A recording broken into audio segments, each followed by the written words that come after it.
Hello दोस्तों, आप सभी का स्वागत है अपने ही चैनल जीके माध्यिका पर। दोस्तों, आज की इस वीडियो में एसएससी एमटीएस एग्जाम 2023 के लिए प्रैक्टिस सेट नंबर 12 देखेंगे, जिसमें दोस्तों most expected GK GS questions के साथ साथ एक्स्ट्रा फैक्ट भी देखेंगे। तो वीडियो अंत तक जरूर देखिएगा और चैनल पर नए हैं तो चैनल को सब्सक्राइब जरूर कर लीजिएगा। ठीक है, तो चलिए आज का वीडियो शुरू करते हैं। तो दोस्तों, पहला प्रश्न है, गरबा किस राज्य का लोक नृत्य है? तो दोस्तों, गरबा जो है गुजरात का लोक नृत्य है। ठीक है, तो इसका राइट आंसर ऑप्शन बी हो जाएगा। अब दोस्तों बात कर लेते हैं, कालबेलिया घूमर जो है राजस्थान का लोक नृत्य है। सरहुल जट जटिन विदेशिया झारखंड का लोक नृत्य है। बिहू बिछुआ नट पूजा महाराष्ट्र असम का लोक नृत्य है। ठीक है, तो सभी फैक्ट को ध्यान रखिएगा। अगला प्रश्न देखते हैं, क्वेश्चन में वायुमंडल की सबसे निचली परत कौन सी है? तो दोस्तों, वायुमंडल की सबसे निचली परत जो है क्षोभ मंडल है। ठीक है, तो इसका राइट आंसर ऑप्शन ए हो जाएगा। अगला प्रश्न देखते हैं, क्वेश्चन है, हरित क्रांति पद का प्रयोग उच्च उत्पादन दर्शाने के लिए किया गया है। तो दोस्तों, हरित क्रांति पद का प्रयोग जो है उच्च उत्पादन दर्शाने के लिए किया गया है प्रति हेक्टेयर कृषि उत्पादकता बढ़ाकर। ठीक है, तो इसका राइट आंसर ऑप्शन सी हो जाएगा। अब दोस्तों बात कर लेते हैं कि हरित क्रांति की शुरुआत जो है 1960 के दशक में नॉर्मन बोरलॉग के द्वारा किया गया था। भारत में हरित क्रांति का शुरुआत 1966 में किया गया है और इसका जनक जो है एम एस स्वामीनाथन को माना जाता है। ठीक है, तो सभी फैक्ट को ध्यान रखेगा। अगला प्रश्न देखते हैं, क्वेश्चन है, करो या मरो का नारा निम्नलिखित आंदोलनों में से किसके साथ संबंधित है? तो करो या मरो का नारा जो है भारत छोड़ो आंदोलन से संबंधित है। ठीक है, तो इसका राइट आंसर ऑप्शन डी हो जाएगा। अब दोस्तों बात कर लेते हैं कि बंग भंग आंदोलन यानी स्वदेशी आंदोलन कब हुआ था? तो 1905 ईस्वी में हुआ था। असहयोग आंदोलन 1920 ईस्वी में हुआ था। सविनय अवज्ञा आंदोलन 1930 ईस्वी में हुआ था। भारत छोड़ो आंदोलन 1942 ईस्वी में हुआ था। ठीक है, तो सभी फैक्ट को ध्यान रखिएगा। अगला प्रश्न देखते हैं, क्वेश्चन है, प्रसिद्ध विरूपाक्ष मंदिर कहाँ अवस्थित है? तो दोस्तों प्रसिद्ध विरूपाक्ष मंदिर जो है हम्पी में अवस्थित है। ठीक है, तो इसका राइट आंसर ऑप्शन सी हो जाएगा। अगला प्रश्न देखते हैं, क्वेश्चन है, एक समान वयस्क मानव यानी नॉर्मल एडल्ट ह्यूमन का सिस्टोलिक एवं डायस्टोलिक ब्लड प्रेशर कितना होता है? तो दोस्तों, एक समान वयस्क मानव का सिस्टोलिक एवं डायस्टोलिक ब्लड प्रेशर जो होता है 120/80 होता है। ठीक है, तो इसका राइट आंसर ऑप्शन बी हो जाएगा। अगला प्रश्न देखते हैं, क्वेश्चन है, ताप में वृद्धि होने से द्रव का पृष्ठ तनाव क्या हो जाता है? तो दोस्तों, ताप में वृद्धि होने से द्रव का पृष्ठ तनाव जो है घट जाता है। ठीक है, तो इसका राइट आंसर ऑप्शन बी हो जाएगा। अगला प्रश्न देखते हैं, क्वेश्चन है, पौधे के तने की वृद्धि की दर निम्नलिखित द्वारा मापी जाती है। तो दोस्तों, पौधे के तने की वृद्धि की दर जो है किसके द्वारा मापी जाती है? तो ओस्मोमीटर द्वारा मापी जाती है। ठीक है, तो इसका राइट आंसर ऑप्शन बी हो जाएगा। अब दोस्तों बात कर लेते हैं कि हाइड्रोमीटर से द्रवों का अपेक्षित घनत्व मापा जाता है। हाइग्रोमीटर से वायुमंडल की आर्द्रता मापा जाता है। पायरोमीटर से दूर स्थित वस्तुओं के ताप को मापा जाता है। ठीक है, तो सभी फैक्ट को ध्यान रखिएगा। अगला प्रश्न देखते हैं, क्वेश्चन है, किस आंदोलन में वंदे मातरम भारतीय राष्ट्रीय आंदोलन का शीर्ष गीत बना था? तो दोस्तों, किस आंदोलन में जो है वंदे मातरम भारतीय राष्ट्रीय आंदोलन का शीर्ष गीत बना था? तो स्वदेशी आंदोलन में। ठीक है, तो इसका राइट आंसर ऑप्शन डी हो जाएगा। अगला प्रश्न देखते हैं, क्वेश्चन है, सौर मंडल में पृथ्वी के दोनों तरफ कौन से ग्रह है? तो दोस्तों, सौर मंडल में पृथ्वी के दोनों तरफ जो है मंगल और शुक्र ग्रह है। ठीक है, तो इसका राइट आंसर ऑप्शन डी हो जाएगा। अब दोस्तों बात कर लेते हैं कि बुध और पृथ्वी के बीच जो है शुक्र ग्रह है। पृथ्वी और बृहस्पति के बीच मंगल ग्रह है। बृहस्पति और अरुण के बीच जो है शनि ग्रह है। शनि और वरुण के बीच अरुण ग्रह है। ठीक है, तो सभी फैक्ट को ध्यान रखिएगा। अगला प्रश्न देखते हैं, क्वेश्चन है, स्वतंत्रता आंदोलन के समय प्रकाशित होने वाले पत्र अभ्युदय का संबंध निम्नलिखित में से किससे है? तो दोस्तों, स्वतंत्रता आंदोलन के समय प्रकाशित होने वाला पत्र अभ्युदय जो है किससे संबंधित है? तो मदन मोहन मालवीय से। ठीक है, तो इसका राइट आंसर ऑप्शन सी हो जाएगा। अगला प्रश्न देखते हैं, क्वेश्चन है, कोशिका के अंदर सूचना का प्रवाह किसके द्वारा होता है? तो दोस्तों, कोशिका के अंदर सूचना का प्रवाह जो होता है डीएनए के द्वारा होता है। ठीक है, तो इसका राइट आंसर ऑप्शन बी हो जाएगा। अगला प्रश्न देखते हैं, कांच में कांच में से गुजरने पर प्रकाश के किस रंग की गति सबसे धीमी होती है?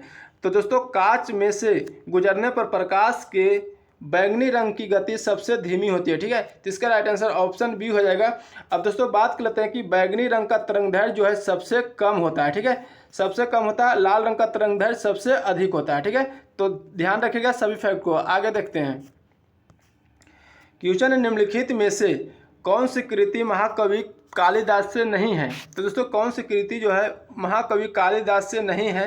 तो मुद्राक्षस नहीं है। ठीक है, तो इसका राइट आंसर ऑप्शन सी हो जाएगा। मुद्राक्षस की रचना विशाखदत्त ने की थी। ठीक है, तो ध्यान रखिएगा। अगला प्रश्न देखते हैं,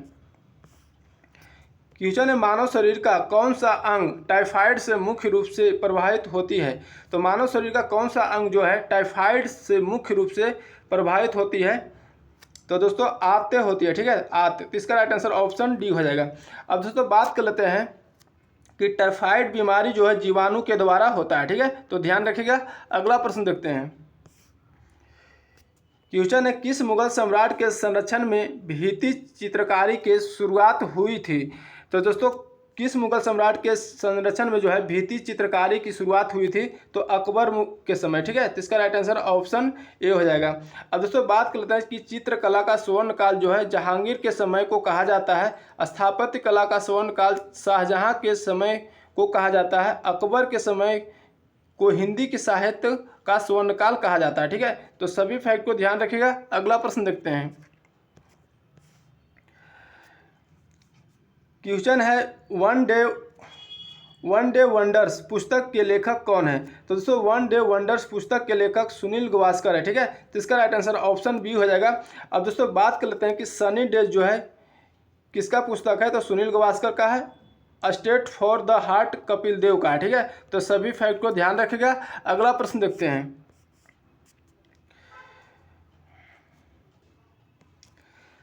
क्वेश्चन है पारुपल्ली कश्यप किस खेल से संबंधित है? तो दोस्तों पारुपल्ली कश्यप जो है बैडमिंटन खेल से संबंधित है। ठीक है, तो इसका राइट आंसर ऑप्शन सी हो जाएगा। अगला प्रश्न देखते हैं, निम्नलिखित में से कौन से समान वर्षा वाले स्थानों को जोड़ने वाले रेखा है? तो दोस्तों कौन से जो है समान वर्षा वाले स्थानों को जोड़ने वाला रेखा है? तो दोस्तों आइसो हाइट है। ठीक है, तो इसका राइट आंसर ऑप्शन ए हो जाएगा। अब दोस्तों बात कर लेते हैं कि समान वायु दाब वाले स्थानों को जोड़ने वाली रेखा को क्या कहते हैं? तो समदाब रेखा आइसोबार्स कहते हैं। समान धूप वाले स्थानों को मिलाकर खींची गई रेखा को आइसोहेल यानी समधूप रेखा कहते हैं। समान गहराई को जोड़ने वाली रेखा को सम गहराई रेखा यानी आइसोबाथ कहते हैं। समान लवणता वाली रेखा को समलवण रेखा यानी आइसोहेलाइन कहते हैं। ठीक है, तो सभी फैक्ट को ध्यान रखिएगा। अगला प्रश्न देखते हैं, क्वेश्चन निम्नलिखित में से किस शहर को संस्कृत नगरी घोषित किया गया है? तो किस शहर को संस्कृत नगरी घोषित किया गया है? तो ऋषिकेश को। ठीक है, तो इसका राइट आंसर ऑप्शन सी हो जाएगा। अगला प्रश्न देखते हैं, क्वेश्चन है अकबर के शासनकाल में भू राजस्व विभाग का प्रभारी कौन थी? तो दोस्तों अकबर के शासनकाल में भू राजस्व विभाग की प्रभारी जो थी टोडरमल थे। ठीक है, तो इसका राइट आंसर ऑप्शन डी हो जाएगा। अगला प्रश्न देखते हैं, क्वेश्चन है भारतीय संविधान की प्रस्तावना में धर्मनिरपेक्षता शब्द किस संशोधन द्वारा जोड़ा गया है? तो दोस्तों भारतीय संविधान की प्रस्तावना में धर्मनिरपेक्षता शब्द को 42वें संशोधन द्वारा जोड़ा गया। ठीक है, तो इसका राइट आंसर ऑप्शन ए हो जाएगा। अब दोस्तों बात कर लेते हैं कि 42वें संविधान संशोधन 1976 के द्वारा भारतीय संविधान के प्रस्तावना में समाजवादी, अखंडता, धर्मनिरपेक्ष शब्द जोड़ा गया। ठीक है, तो सभी फैक्ट को ध्यान रखिएगा। अगला प्रश्न देखते हैं, क्वेश्चन है उच्च न्यायालय के न्यायाधीशों की सेवानिवृत्ति की आयु कितनी होती है? तो दोस्तों उच्च न्यायालय की न्यायाधीशों की सेवानिवृत्ति की आयु जो है 62 वर्ष होती है। ठीक है, तो इसका राइट आंसर ऑप्शन सी हो जाएगा। अब दोस्तों बात कर लेते हैं कि उच्च न्यायालय तथा उच्चतम न्यायालय के न्यायाधीशों की नियुक्ति जो है राष्ट्रपति करता है तथा उच्चतम न्यायालय के न्यायाधीश की सेवानिवृत्ति आयु की बात करें तो 65 वर्ष होती है। ठीक है, तो सभी फैक्ट को ध्यान रखिएगा। अगला प्रश्न देखते हैं, क्वेश्चन है वॉलीबॉल की टीम में कितने खिलाड़ी की संख्या होती है? तो दोस्तों वॉलीबॉल की टीम में जो है 6 खिलाड़ियों की संख्या होती है। ठीक है, तो इसका राइट आंसर ऑप्शन बी हो जाएगा। अब दोस्तों बात कर लेते हैं कि हॉकी, क्रिकेट, फुटबॉल में कितने खिलाड़ियाँ होती है, तो 11 होती है। वाटर पोलो, कबड्डी, नेटबॉल में 7 खिलाड़ी होती है। ठीक है, बेसबॉल, खो खो में 9 खिलाड़ी होते हैं। जिम्नास्टिक में 8 होते हैं। पोलो में 4, रग्बी, फुटबॉल में 15 खिलाड़ी होते हैं। ठीक है, तो सभी फैक्ट को ध्यान रखिएगा। अगला प्रश्न देखते हैं। क्वेश्चन है, अंतर्राष्ट्रीय चावल अनुसंधान संस्थान स्थित है, कहाँ स्थित है, तो अंतर्राष्ट्रीय चावल अनुसंधान संस्थान जो है फिलीपींस में स्थित है। ठीक है, तो इसका राइट आंसर ऑप्शन ए हो जाएगा। अगला प्रश्न देखते हैं। क्वेश्चन है, निम्नलिखित में से कौन सा बंदरगाह गुजरात में है, तो दोस्तों कौन सा बंदरगाह जो है गुजरात राज्य में है, तो कांडला बंदरगाह जो है गुजरात में। ठीक है, तो इसका राइट आंसर ऑप्शन डी हो जाएगा। अब दोस्तों बात कर लेते हैं कि कांडला बंदरगाह जो है गुजरात राज्य में कच्छ की खाड़ी में स्थित है। ठीक है, कांडला बंदरगाह का नाम बदलकर जो है दीनदयाल बंदरगाह कर दिया गया। ठीक है, तो सभी फैक्ट को ध्यान रखिएगा। अगला प्रश्न देखते हैं।